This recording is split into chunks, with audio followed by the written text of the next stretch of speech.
Hi YouTube, this is gonna be a quick first look video on our very feminine, well, in terms of physique at least, Regnant of Fire Eliza. As I said it, she is still a fire unit, so let's go through and see what she does different. Here we go. Starting as always, her first skill has 6 hits and it's a long range medium area attack. I would guess that it can be casted anywhere on the map. Having a little cast time there, but I like the impact animation. Skill 2, this is an interesting skill as it has a couple of things on it. First is the frontal long range wide area attack that will do a pushback, and while she's casting it, she actually starts off with a fire tornado around her. So it's kinda like a 2-part attack, with the initial wind up to do 5 hits and the pushback to do additional 3 hits. It's really good protection of herself as the knockback is pretty far. Ain't that easy to put those hands on these mummy milkers, man. Now need I say more with a very similar S3, with a tornado and then a bird just sends you its regards. Is it a bird? Phoenix? That you? I don't know. Tornado seems to do 4 hits and the Phoenix or whatever it is does another 13 hits. Her ultimate is where you get to see a full showcase of her full power. That size of her flames. What's big here is the fact that she does fire resistance down, but hey, she definitely gets my resistance down for sure. Moving on to her traits, Regnant of Fire, first trait, plus 20% to all fire damage and 4000 damage cap. For fire magic, 30% and 4000 damage cap. Says here to strengthen fire attack magic unlocked from the ability board. It's a little weird line to add to this. Does this mean that all the above only works on her innate skills? We have to find out on that, but even if it is, I believe it's fine. She does have one new fire magic, so hopefully it's a good one with a shorter animation time. Trait 2, Sorcery Helix. Attack magic cast speed plus 20%. This is big, and it boosts her overall attack magic power on how few enemies there are. It will go higher as the lower number of enemies on the field, up to 40% additional damage and a 6,000 damage cap. Unsure on the number of enemies can be left for it to be at its maximum utility, probably when there's 1 unit left, but that's still great as it would mean more damage on a single target fights, bosses usually.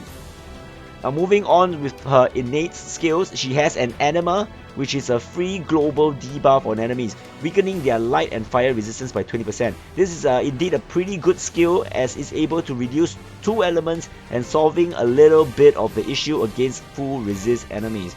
There's also her ultimate which also does fire resist down. I can see her being a staple for all fire teams as resist down units are juicy. Synchronized Blaze is interesting. You have to use the fire summon Ignite for it to proc, and it adds 30% fire damage with 3k fire damage cap. It's a cute way for IDIS to show some love to the other unused summon mechanics. Okay, he's not totally unused. Everyone used him at the start when he's the only one available.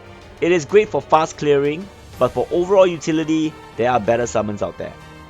Sunflame makes her less likely to be targeted, which is okay, and adds a chance, probably around 20%, to evade physical and magic attacks. Pretty nice. Big Bang! That's a new spell of hers. It also has a chance to reduce STR of enemies by 20%. It is like a built-in Blazer debuff. Unsure if it stacks with Blazer though. Also, it has an additional 1k damage cap. I'm assuming that this would be a time stop spell, as most high-tiered spells are. Depending on how many hits it does, or does it have things like knockouts, etc. A lot actually falls on this skill in particular. Will mages once again have a place in our hearts? Sorcerer's Wisdom promotes a single wield and a robe, so giving more int on the staff and more MND on the armor. MND will work if you're playing her as a side healer, and also it will help her in her proc force heals. As for the int bonus, obviously it won't be as good as having another weapon for dual wield, however it might make sense for her. This is due to the fact that she is very much focused on magic attacks, and hence it will probably be better used as a mage that doesn't rely on her physical attacks like skills. So far, our best mages can be played as both, with many favoured as a physical attacker instead of actually using magic. So hopefully Eliza here can change that. One more thing is dual wield does not increase the number of hits of magic attacks, hence it gives another reason to possibly single wield on her. Now Fire Critical Neo is a 2-in-1, Fire Crit plus a 2k damage cap. So for newer players, magic does not have a chance to crit unless skills like this are put on the unit. Only if you have this allows your magic spells to crit. Next two fire boosts are pretty straightforward. Beast Gazer allows her magic to be more effective against quite a number of types. As the wordings are similar to Slayer's, this would be its magic version. Looking at the rest of her skills, she has the typical fire magics, with most of the things already in her kit. She also has special boost, which is what I want to highlight on here, which is the previous skill that we talked about, Beast Gazer, as Slayers only work for physical attacks. So this special boost will most likely be a buff for Beast Gazer, which is a magic version. Likelihood, Beast Gazer will be giving 50% more damage to those types, which, like all Slayers, are crazy good as a damage modifier. Some of the notable skills that she's lacking are Fire Boost, Fire Attack Raise 2, Crit 1 and 3, in Vitals, Staff Boost, Immovable Object, but that one is probably unneeded. Which brings me to the next point on magic cast times. In the past, we only have one way of getting insta-cast, and that is to equip mages with 2 accessories.